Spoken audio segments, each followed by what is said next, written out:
Irmãos e irmãs, nos reunimos para mais uma formação bíblica, mais um aprofundamento da fé, mais uma oportunidade para nós meditarmos no dia de hoje com um pouco mais de paciência, um pouco mais de tempo sobre a Bíblia. Graças a Deus, muitos de nós aqui em Macau, quando eu caminho aí pelas ruas, muitas vezes quando o padre janta fora, antigamente, até alguns meses atrás, as conversas, os assuntos eram muito diferentes. Agora, muitas pessoas, às vezes até antes da missa, conversam sobre a Bíblia. Padre, o que significa este autor? Padre, o que significa esse personagem? Padre, eu não entendo essa passagem. Então, para mim, uma grande alegria. Ao mesmo tempo que é uma grande alegria, nós nos interessarmos pela palavra de Deus, pela Bíblia, aos poucos nós vamos vendo que o nosso conhecimento ele é ainda muito limitado.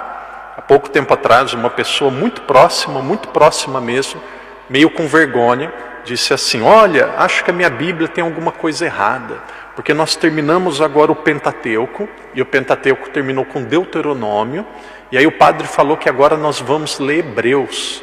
Mas não tem Hebreus. Depois de Deuteronômio na minha Bíblia vem Josué. Tem alguma coisa errada? Será que a minha Bíblia é protestante? Será que a minha Bíblia não é católica? Eu falei, calma, eu tenho que tomar muito cuidado, porque se eu falar o nome, depois dá confusão. Eu falei, calma. Hebreus é lá no Novo Testamento, lá no final da Bíblia.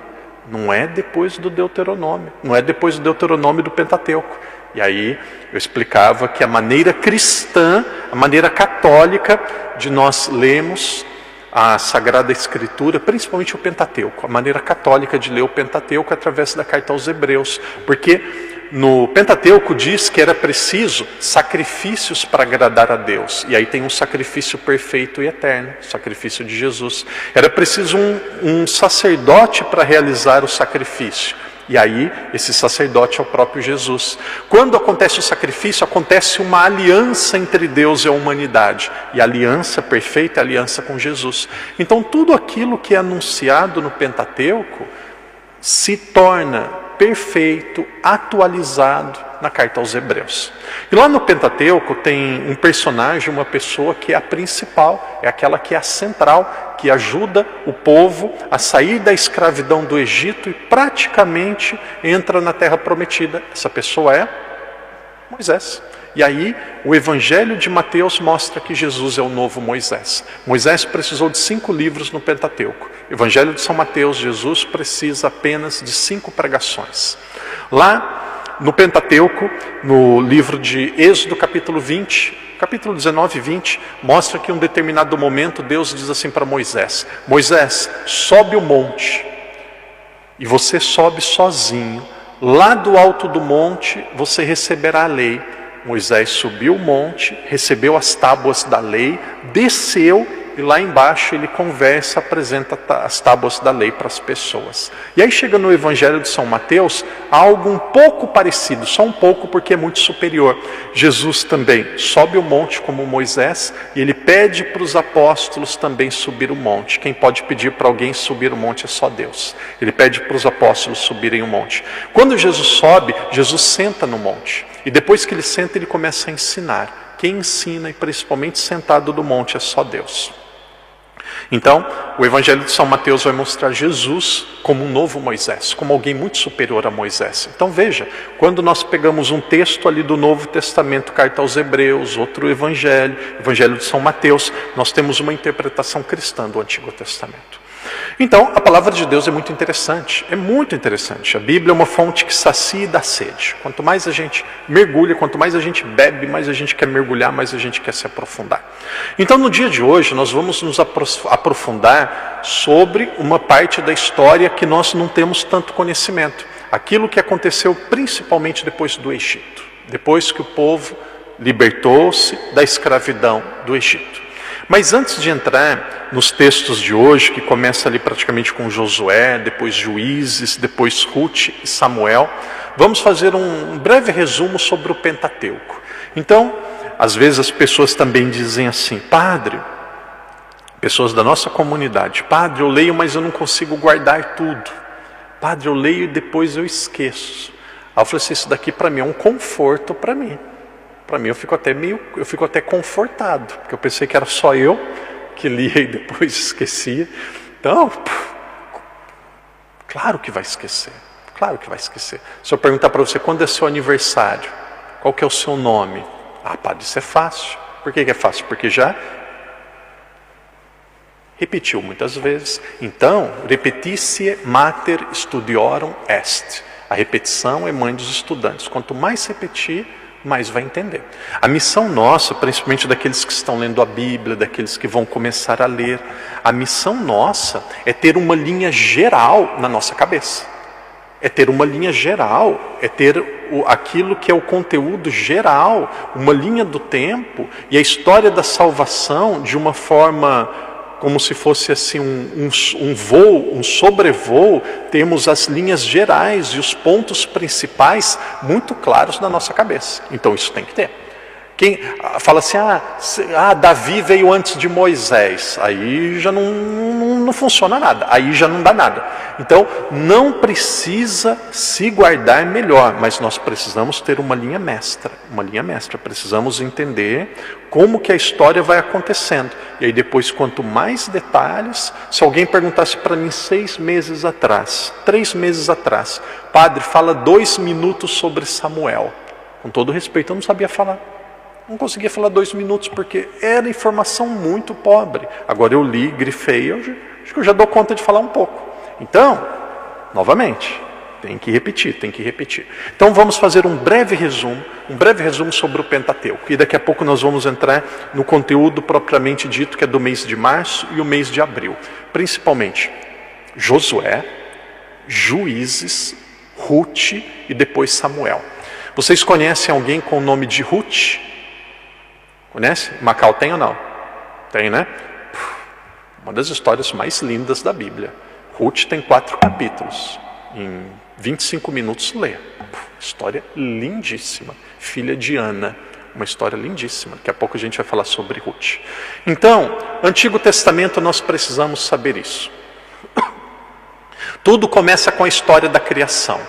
Gênesis de 1 a 4, história da criação.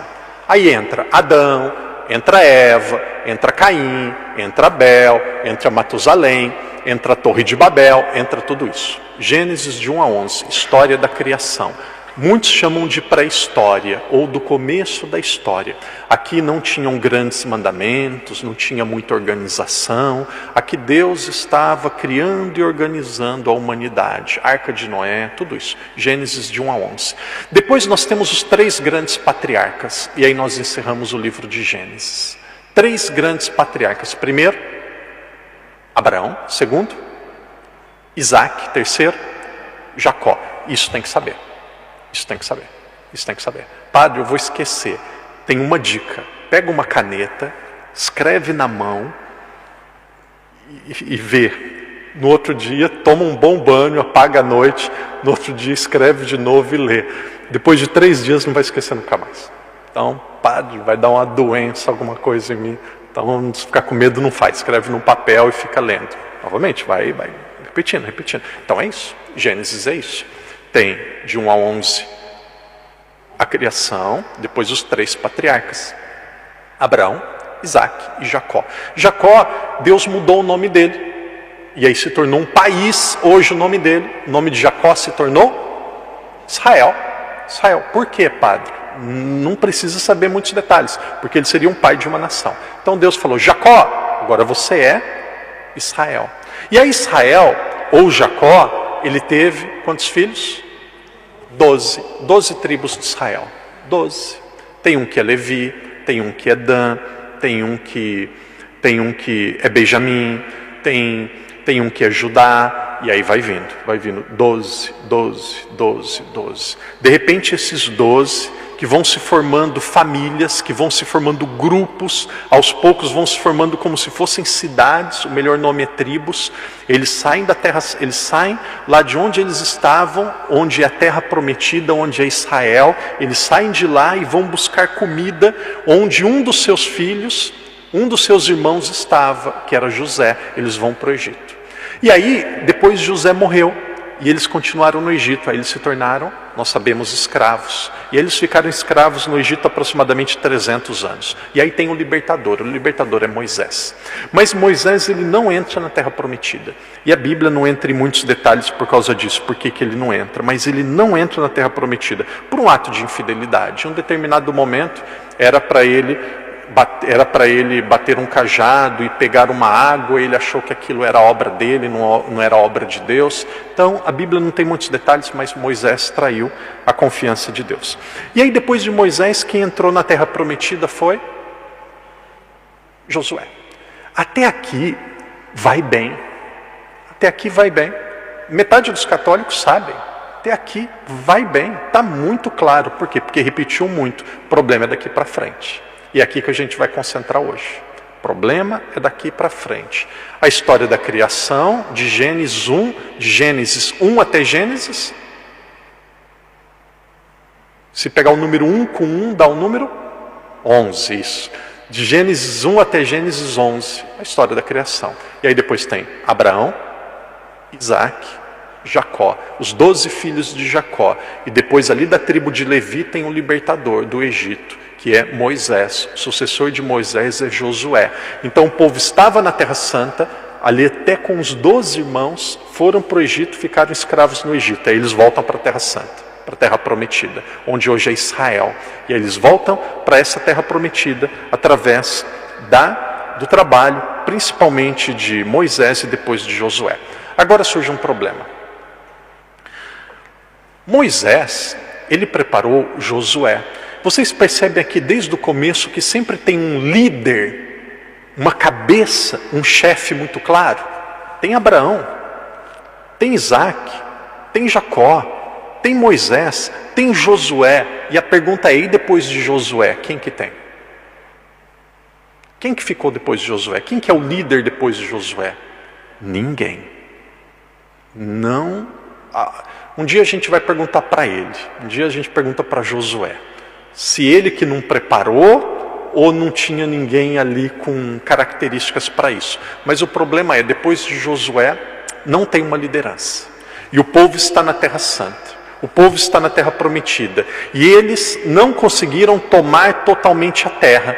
Continuavam tendo ali alguns nativos, alguns que viviam naquela terra já com seus familiares, os seus costumes, os seus deuses. Então ali continuava tendo conflito, guerra, diferentes deuses, brigas religiosas. Então aos poucos começou os conflitos. Israel com filisteus, moabitas, amorreus e diferentes povos. Então o povo estava na Terra Santa e de repente começa a surgir uma guerra. Mas a guerra não era contra as 12 tribos, eram guerras e batalhas específicas, locais e regionais. E aí como que o povo ia se organizar? Não tinha Josué, Moisés tinha morrido, não tinha rei. Como que o povo ia se organizar?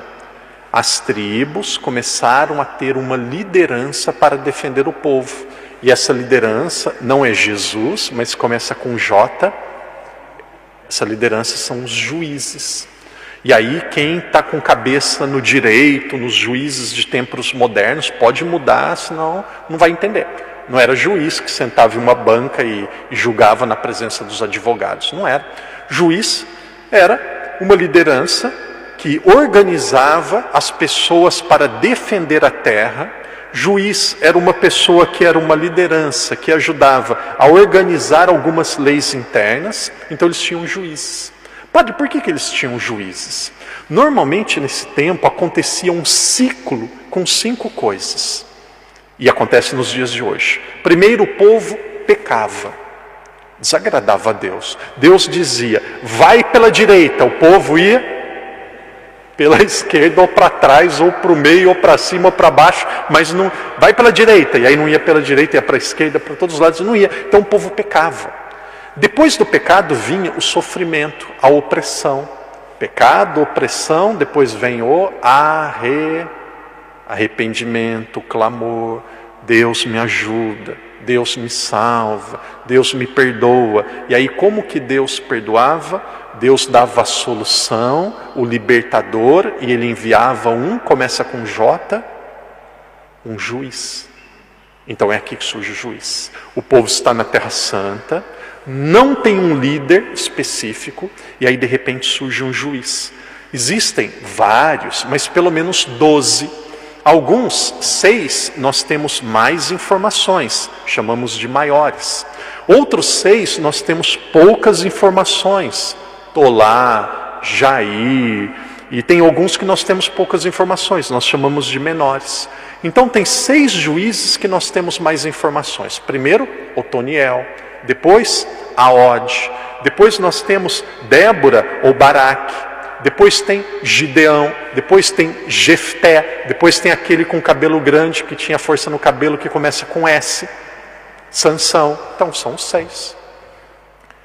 Otoniel, Aode, Débora e Baraque, aí depois tem Gideão, tem Jefté, e aí depois tem Sansão, 6 maiores. Qual que é o problema? No começo desses juízes, eles eram até melhores, mais piedosos, mas cada vez os juízes iam ficando pior.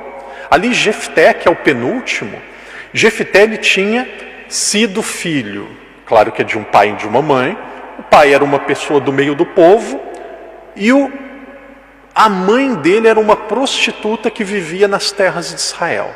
Então, tinha um pai normal, uma pessoa comum, e a mãe era uma prostituta. E aí ele tinha vários irmãos. Os irmãos falaram assim: você não é nosso irmão verdadeiro, você é filho de uma prostituta. O padre contando a história de um juiz, de Jefté. E aí disseram assim para ele: você é irmão da prostituta, você é filho da prostituta, não é filho da nossa mãe. Você pode fugir, pode sumir, senão nós vamos te matar. Aí ele foi para a montanha.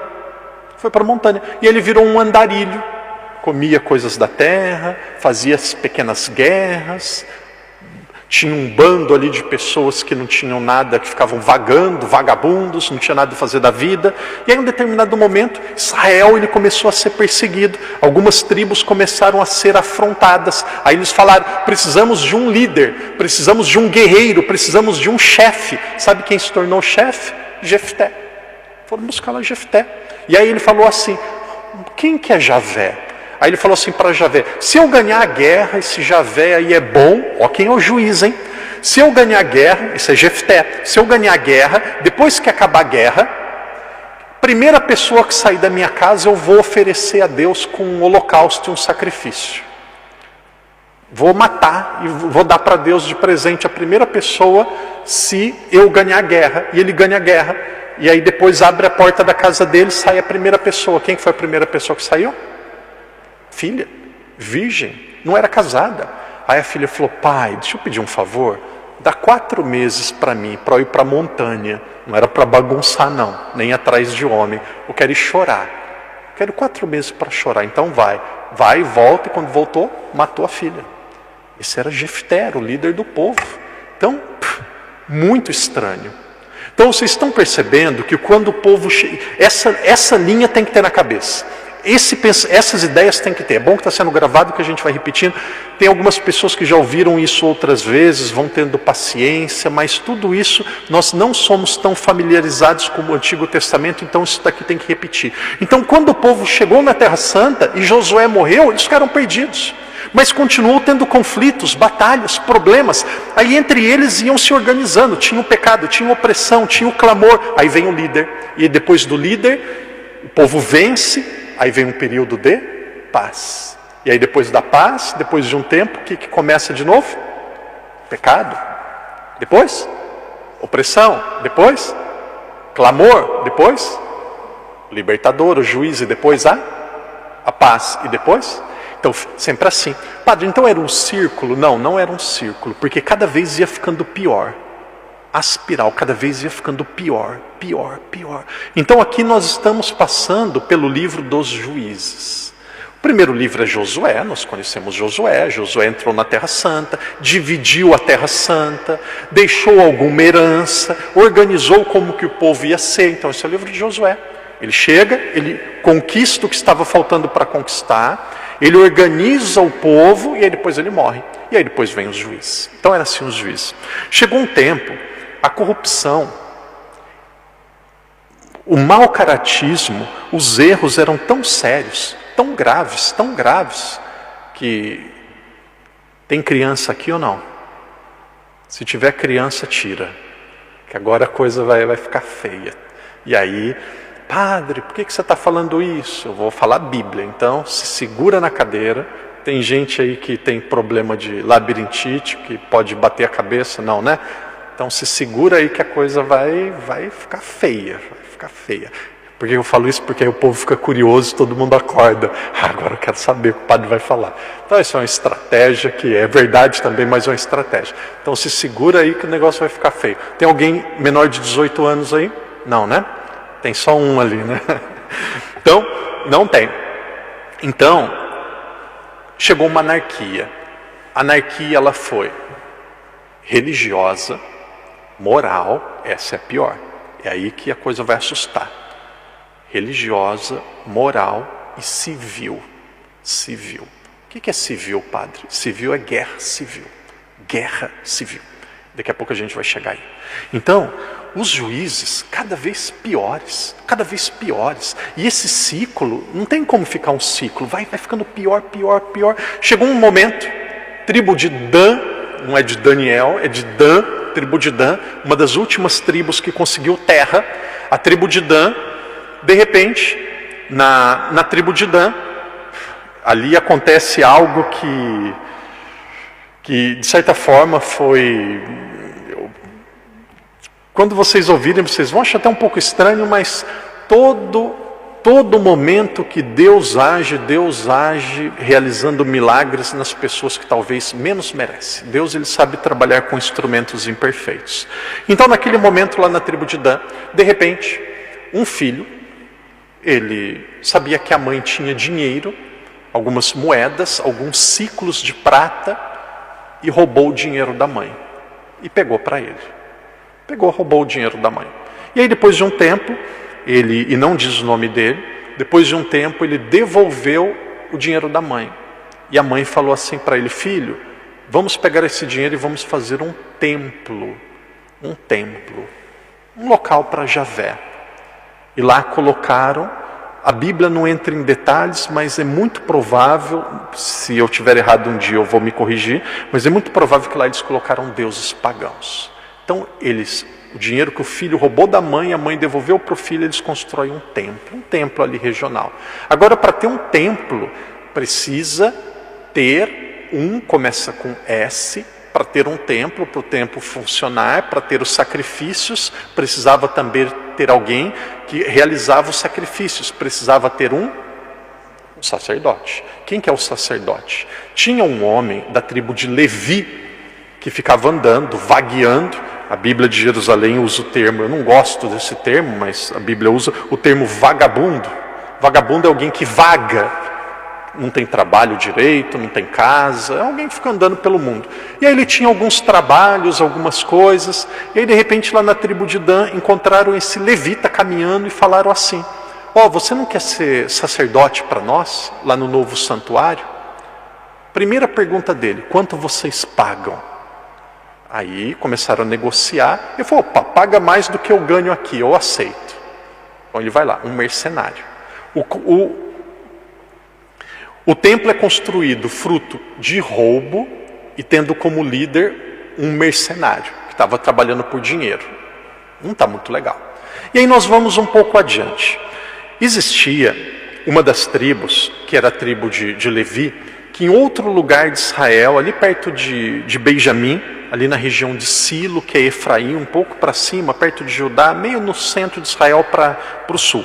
De repente tinha um sacerdote, que não era esse da tribo de Dan, tinha um outro sacerdote. Primeira corrupção religiosa, já vimos. Vamos para a corrupção moral. Então tinha um outro sacerdote, de repente ele se casou com uma mulher da tribo de Efraim.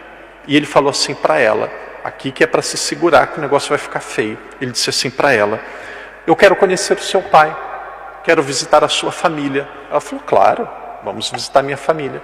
E aí saiu para a casa dele, do sogro, do pai da mulher. E aí quando ele chegou, depois de uma noite, aquele homem, o sacerdote, ele falou: eu vou voltar para minha casa. Fiquei um dia, uma noite, basta, volto para minha casa. E o sogro falou, não, fica, continua, fica. Tá bom, ficou o segundo dia. E aí depois passou a noite, segundo dia, no terceiro dia, o que será que o sogro falou para ele? Fica. E ele ficou. Quarto dia, ficou. Quinto dia, ficou. Sexto dia, ficou. Sétimo dia, ele falou, não, agora tá bom, agora eu vou para casa. Agora eu vou embora. Vou levar minha mulher. E aí pegou, estava levando, e já estava noite, eles precisavam arrumar um abrigo, eles estavam na tribo de Benjamim, bateram em várias casas e não conseguiram encontrar. E aí de repente eles acharam um velho, um idoso, muito pobre, e ele falou, entrem na minha casa e fiquem aqui na minha casa. E aí esse idoso abriu a casa, esse sacerdote levita, com a esposa que era da tribo de Efraim, entraram na casa, lavaram os pés, comeram, estavam descansando. Que acolhida, que coisa fantástica. De repente alguns bandidos, vagabundos, pessoas de mau caráter, começaram a bater na porta, e falou, a gente vai entrar. E aí o dono da casa, não entra, eu estou com visita. São pessoas que não têm lugar para ficar, eu estou acolhendo, eu vou entrar. E aí entraram à força, derrubaram a porta, entraram à força, e aí ele falou assim, não façam nada com esta mulher. Não façam nada com ela, com a mulher visitante. Eu ofereço a minha filha para vocês. Ela não tem marido, ela é virgem, eu ofereço a minha filha. E aí esses homens da região de Benjamim, que estavam ao redor da casa, que estavam vagando, não aceitaram a filha, pegaram a mulher da tribo de Efraim, a esposa do sacerdote, e violentaram ela toda a noite. Ela foi violentada a noite toda. Por isso que o padre brincou antes, mas foi violentada a noite toda. E aí, de repente, quando amanheceram, ela estava na porta da casa, morta. Na porta da casa, morta. E aí, o marido, a gente não precisa concordar com aquilo que ele fez, mas a única forma que ele teve de chamar a atenção para aquilo que aconteceu foi, ele cortou a esposa em pedaços, em 12 partes diferentes, o número 12, cortou em 12 partes diferentes. O que ele fez com esses 12 pedaços? Cada pedaço ele colocou em uma tribo. 1, 2. E aí todo mundo, o que é o corpo dessa mulher? O que é isso? E aí a história se espalhou. E aí todo mundo se revoltou. Se revoltaram e foram lá na tribo de Benjamim e falaram, isso é uma crueldade. Olha, isso hoje já é uma crueldade, naquele tempo também era. Isso é uma crueldade. Não se faz isso com uma mulher. Não faz isso com ninguém. Por que vocês fizeram isso? A tribo de Benjamim falou, não fala nada, cala a boca, não quero conversa. Não quero saber mais, não quero nem ouvir. Praticamente ficaram do lado e defenderam o bandido. As outras 11 tribos se reuniram. Primeiro dia, guerra civil. Terceira, anarquia. Terceiro estágio da anarquia. Primeiro, religiosa. Tribo de Dan, com um roubo para construir o santuário, e depois um sacerdote que era um homem que estava trabalhando por dinheiro. Depois o segundo, essa mulher que tinha sido violentada e depois foi morta, e o corpo dela foi espalhado em 12 tribos. E aí as outras 11 tribos se reuniram e avançaram contra Benjamim. Primeiro dia, Benjamim, quando o padre fala Benjamim, não é uma pessoa, vocês entendem? É uma tribo toda. Primeiro dia, a tribo de Benjamim venceu, ganharam. Segundo dia, a tribo de Benjamim também venceu. Terceiro dia, os israelitas, fortalecidos, possivelmente com a presença da Arca da Aliança, pegaram e ganharam. Mas naquele período, naquele dia, 600 homens conseguiram fugir para o deserto. 600 homens fugiram para o deserto. E aí os israelitas ficaram sabendo, esperaram 4 meses. Depois de 4 meses, esses 600 voltaram e falaram assim, não aconteceu nada. Ninguém vai ficar sabendo. Agora é hora de voltar. Quando eles voltaram, os outros israelitas ficaram sabendo e mataram até esses 600. Aquilo que eram 12 tribos, o padre não vai fazer 12 com o dedo porque eu não consigo, só tenho 10. Então aquilo que eram 12 tribos, 12 grupos, 12 grandes famílias tinha se tornado 11. Estava faltando uma. Estava faltando a tribo de Benjamim. Uma tribo, um grupo, um irmão tinha sido dissipado. E aí o remorso. O remorso. A gente não devia ter feito isso. Não podia ter feito isso. E aí sobrou alguns homens ainda, não sabe como, mas alguns homens na tribo de Benjamim. E aí a ideia foi das outras tribos. Vamos oferecer as mulheres das nossas 11 tribos para esses homens que sobraram. Eles vão ter filhos e eles continuam existindo. Mas eles tinham feito uma promessa para eles no momento da guerra. Esses homens de Benjamim, eles são tão cruéis e nós prometemos a Deus que nós não vamos oferecer as nossas mulheres a eles. Nós não vamos oferecer as nossas mulheres a eles. Aí o que ia acontecer? Não tinham mulheres, não iam ter filhos, poucos homens, os bois, animais, tinha sido tudo dissipado. Aí essas 11 tribos, olha, às vezes você quer consertar um mal e faz um mal maior. Essas 11 tribos, eles falaram assim: nós não podemos oferecer as nossas mulheres. Mas eles pegaram alguém de Benjamim e falou assim: mas vocês vão em um dia de festa, a festa da primavera, da colheita, lá perto da Páscoa, vocês vão ter algumas mulheres em um santuário regional, santuário de Silo, também da tribo de Efraim.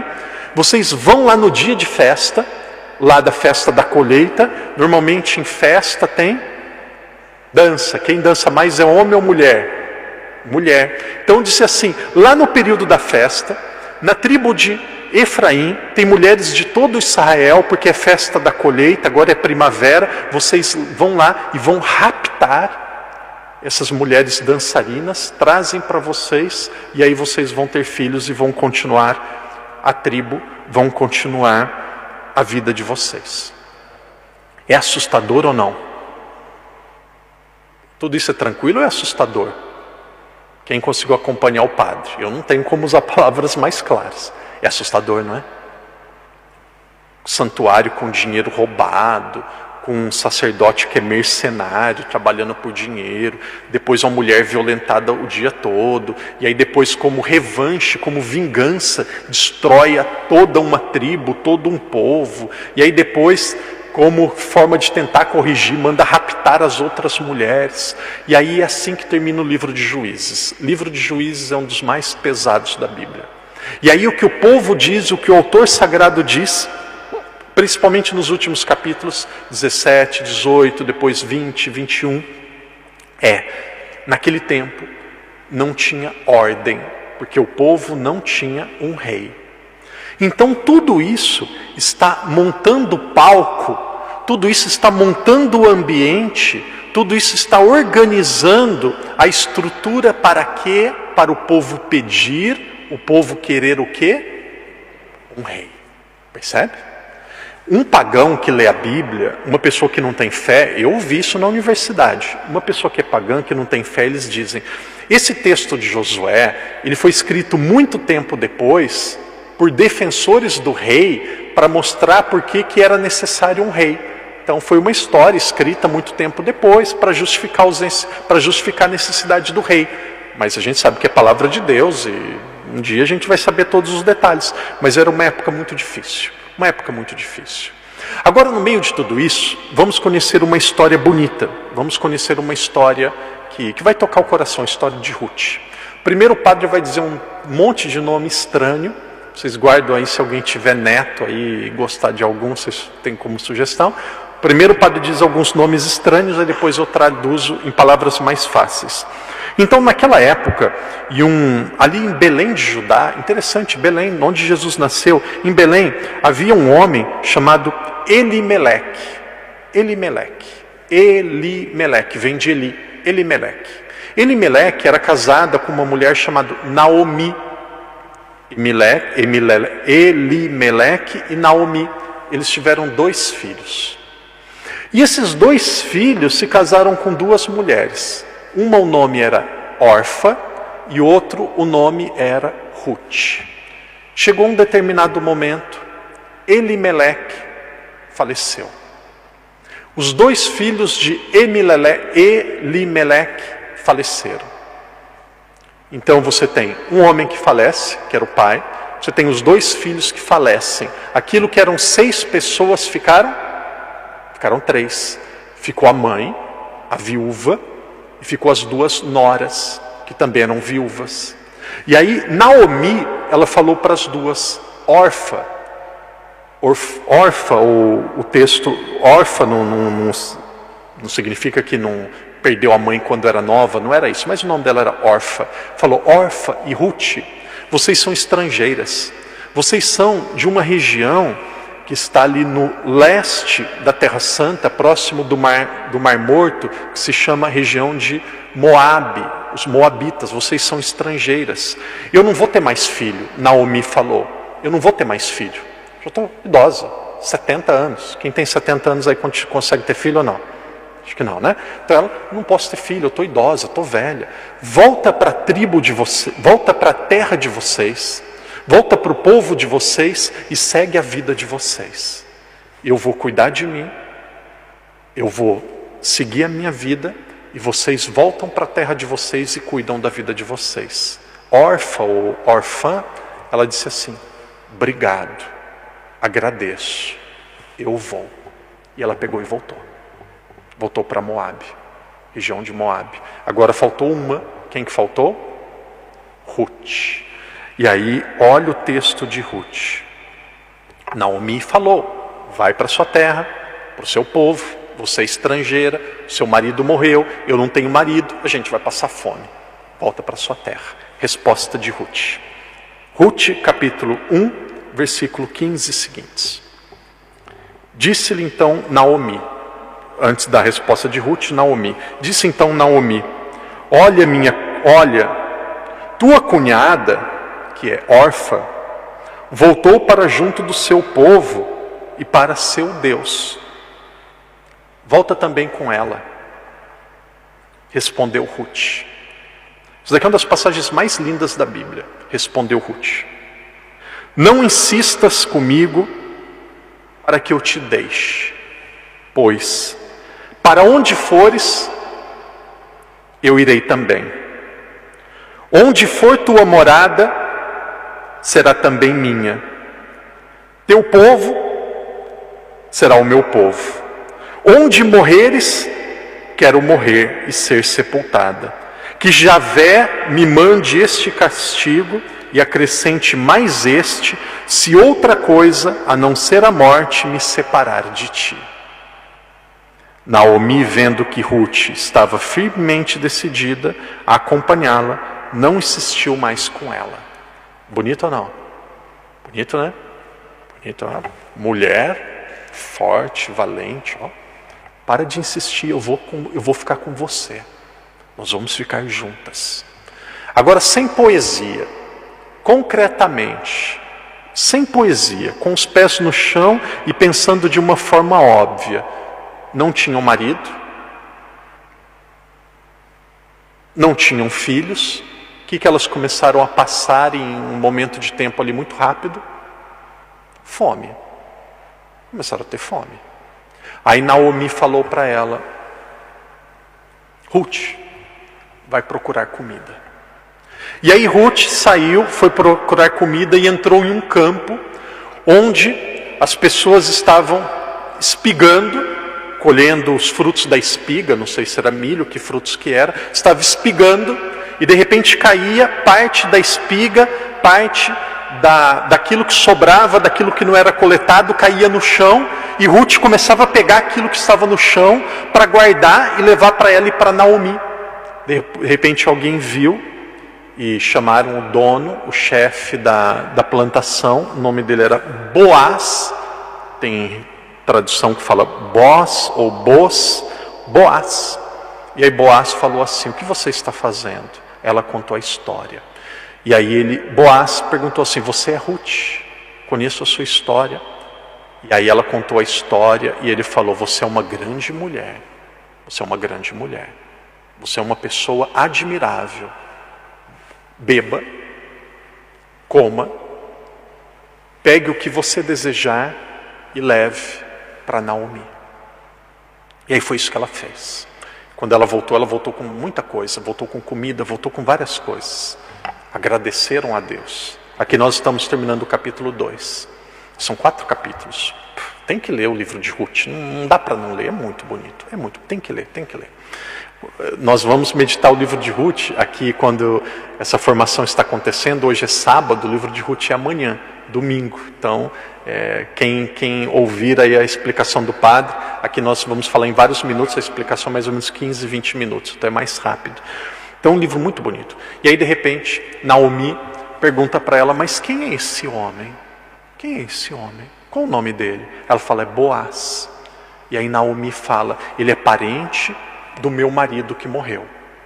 Boaz é parente do meu marido que morreu. E naquela época a mulher, não concordo. Não dá para voltar na história e escrever de novo as páginas da história. O que está escrito tem que ser estudado, não dá para mudar. Era desse jeito que o padre vai dizer. Então toda mulher, ela dependia, ela era ligada a um homem que tinha como se fosse um direito e também um dever de cuidar dela. Então toda mulher, ela tinha alguém que precisava defendê-la e protegê-la. E aí quando ela ia casar, quem queria casar com ela falava para o pai, pagava uma quantia ou fazia um acordo e o pai entregava a filha. Então toda mulher ela era vinculada a algum homem para protegê-la e para ela não ficar sozinha. Aí, quando Naomi ouviu que era Boaz, ela falou, Boaz, ele é parente do meu marido que faleceu. Volta lá para ele e muda sua roupa de luto, coloca uma roupa bonita. E aqui não é sedução no sentido sexual, de pornografia, não é nada disso. Coloca uma roupa bonita, vai lá, deita do lado dele, descobre os pés dele, e não é para ter relação com ele, mas passa uma noite junto com ele, fica com ele.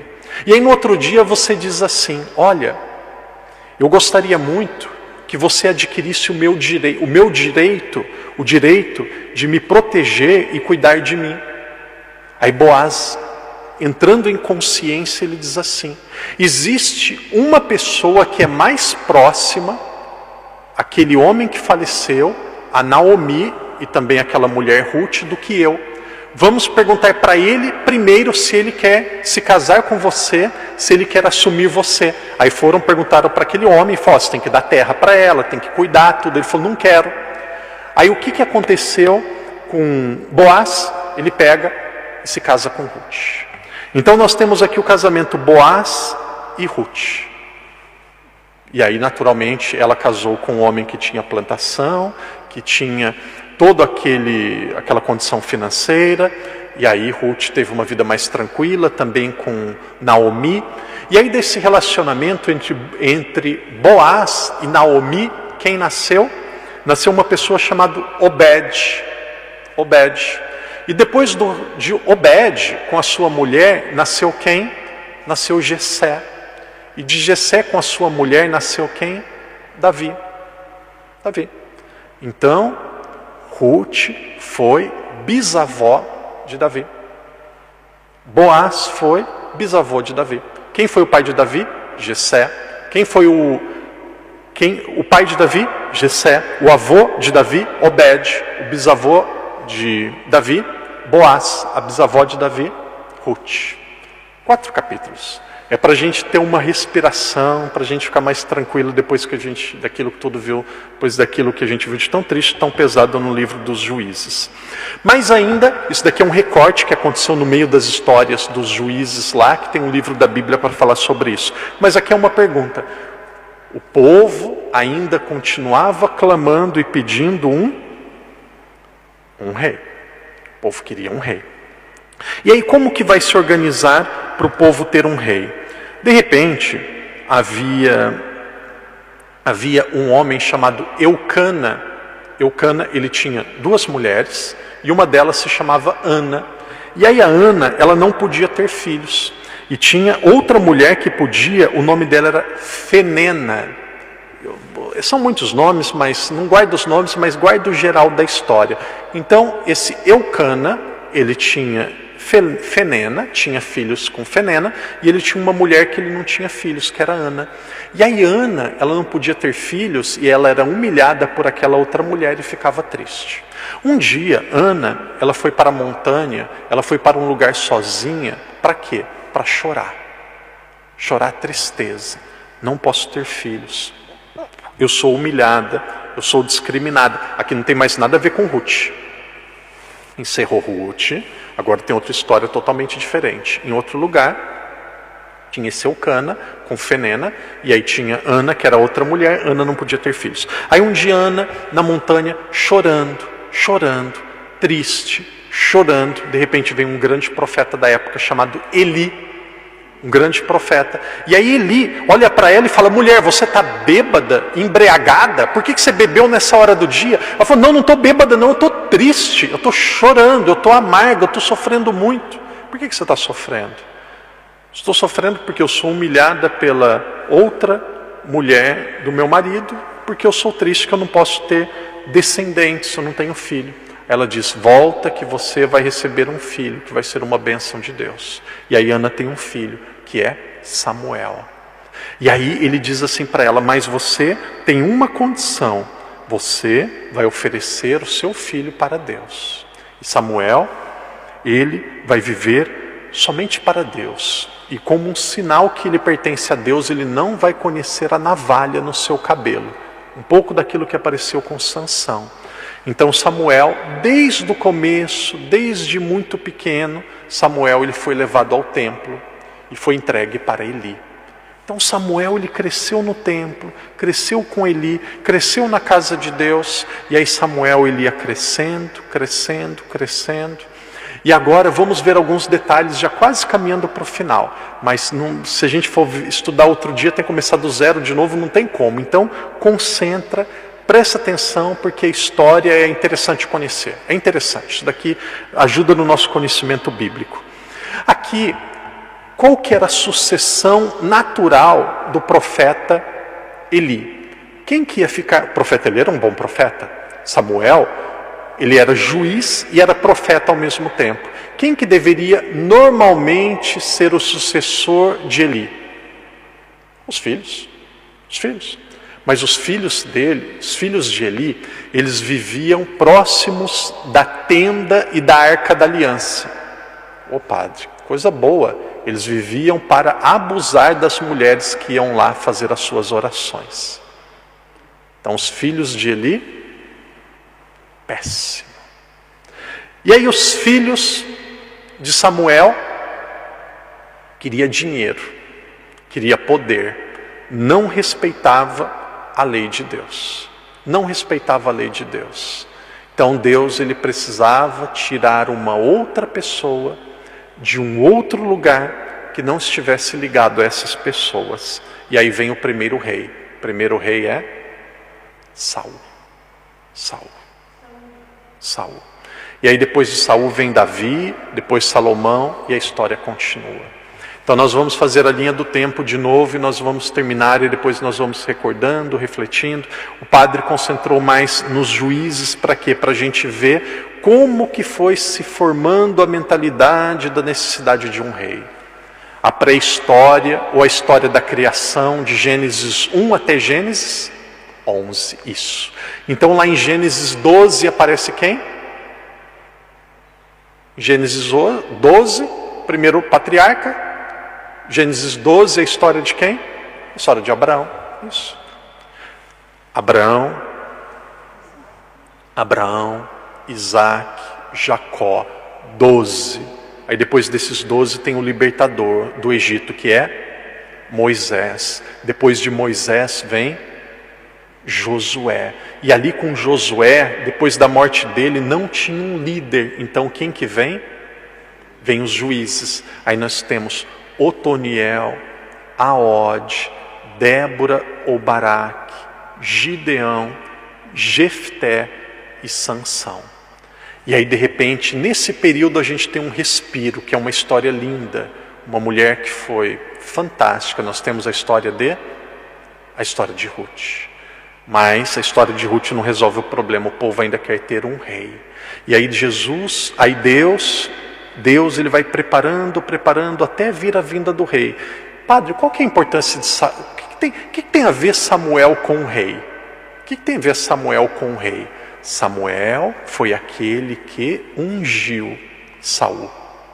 Samuel também era profeta, era juiz, foi aquele que ungiu Saul. Por quê? Porque depois Eli morreu. Então nós temos o profeta Eli, temos Samuel, e aí depois vem Saul, Davi, e aí depois vem Salomão, e a história continua. Então essa linha tem que ter mais ou menos na cabeça. Se o padre fizesse um exame com vocês e perguntasse: quem vem primeiro, o rei Davi ou Isaac? Se falasse o rei Davi, eu ia cair de costas aqui, vocês iam ter que levar o padre para o hospital.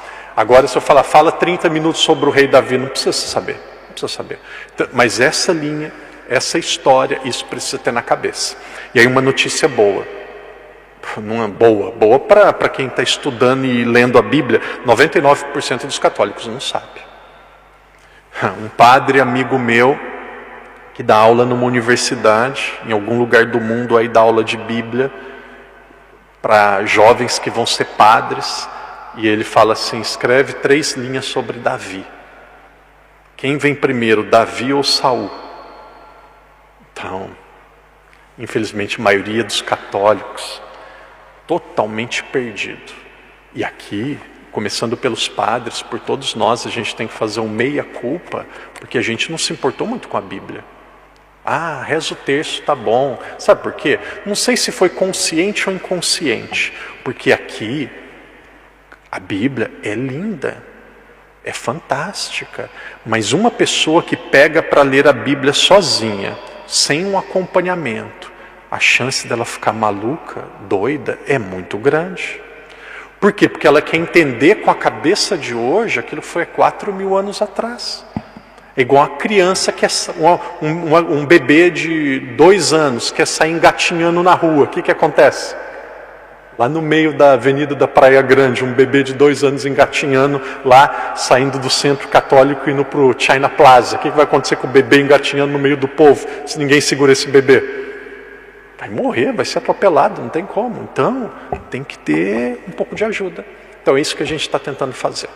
Quem está lendo, quem está meditando, permaneça, continue. Hoje nós estamos no vídeo de número 88. Então já foram 88 vídeos, cada vídeo mais ou menos 20 minutos. Então o padre faz com carinho. Quem olha assim a Bíblia do padre, quem precisar depois pede para ver. Uma parte aqui já está toda colorida, grifada, e as outras vão ficando também. Então é um dos grandes investimentos que a gente pode fazer na nossa vida, ler e conhecer a Bíblia toda. Quem está fazendo, permaneça. Quem quiser começar, força, vale muito a pena. Então que Deus nos ajude, que Deus nos dê a compreensão, a clareza, o amor e a paciência quando nós não entendemos, para continuarmos, porque a Bíblia ela é fruto da Igreja Católica. Através da Igreja foi discernido os livros que estariam na Bíblia. Que Deus nos ajude a lermos, conhecermos, amarmos e anunciarmos a palavra de Deus.